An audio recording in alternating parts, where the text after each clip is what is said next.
Bonjour et bienvenue. Aujourd'hui, on plonge dans un texte qui est vraiment très court, quelques lignes à peine, C'est ça. mais dont la portée est immense.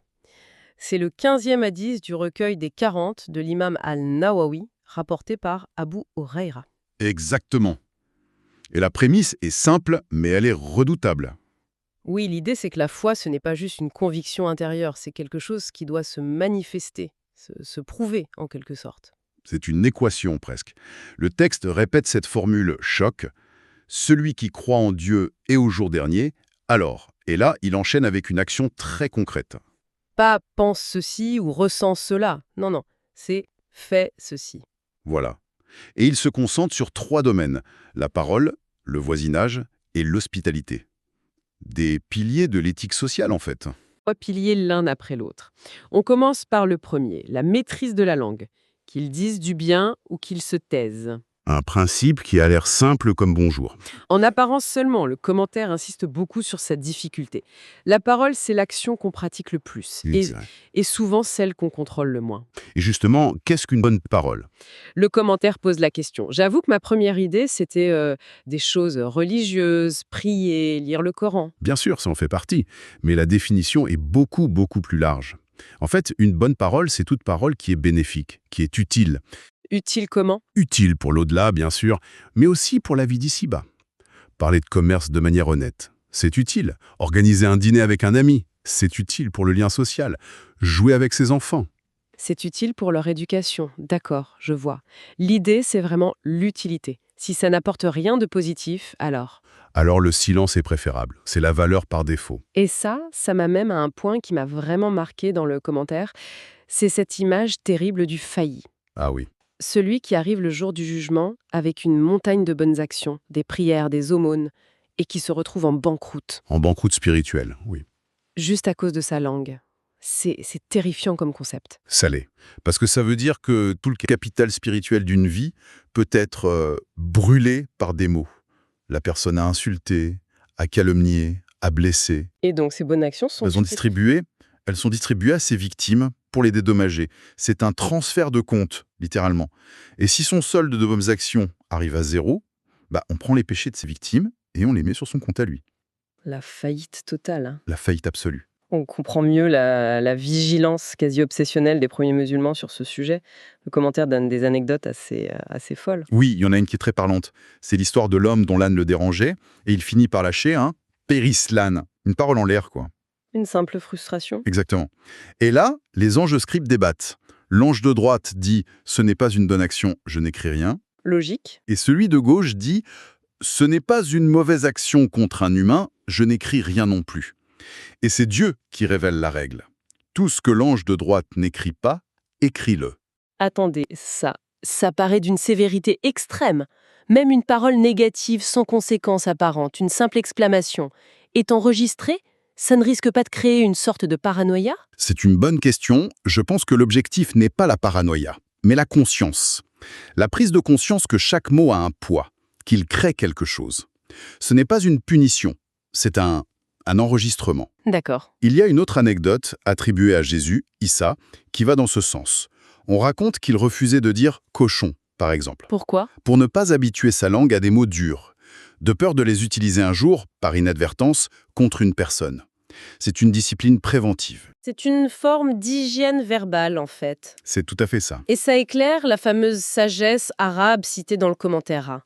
Si la parole est d'argent, le silence est d'or. Le silence, c'est une protection. C'est la valeur par défaut, sauf si la parole est clairement bénéfique. D'accord. Alors on a vu la discipline intérieure et le hadith enchaîne logiquement sur la relation la plus extérieure, le voisin. Celui qui croit en Dieu et au jour dernier, qu'il honore son voisin. Et là encore, le niveau d'exigence est stupéfiant. Le commentaire rappelle cette histoire avec l'ange Gabriel, Jibril, qui a tellement insisté sur les droits du voisin que le prophète a pensé qu'il allait être inclus dans les héritiers légaux. Un héritier. Ça change complètement ma vision de la relation avec mes voisins. Ça la sort du cadre de la simple courtoisie, n'est-ce pas? Ça devient une responsabilité quasi familiale. Et le commentaire détaille bien ce que « honorer » signifie. Il y a plusieurs niveaux, c'est ça. Oui. Le premier niveau, le minimum syndical, c'est de ne pas lui causer de tort. Pas de bruit excessif, les poubelles, les choses de base. Mais honorer, c'est un verbe actif. C'est plus que juste ne pas déranger. Exactement. C'est le deuxième niveau. Être proactif dans le bien. Lui offrir une part de son repas. Prendre de ses nouvelles, l'aider s'il en a besoin. Lui sourire. Il y a cette parole du prophète qui est magnifique, je trouve. Il dit « Ô Abouzar, si tu prépares un bouillon, augmente son eau et pense à tes voisins. J'adore cette image du bouillon, parce que ce n'est pas prépare un festin, c'est rajoute juste un peu d'eau. » C'est une générosité accessible, quotidienne.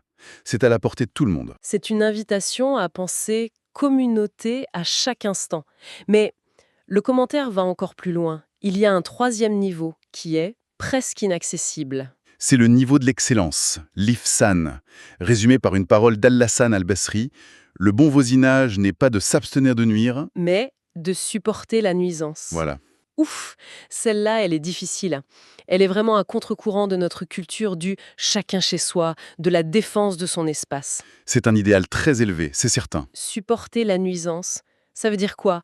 Accepter les bruits des enfants, le chien qui aboie, et ne pas en faire un drame. C'est un peu ça.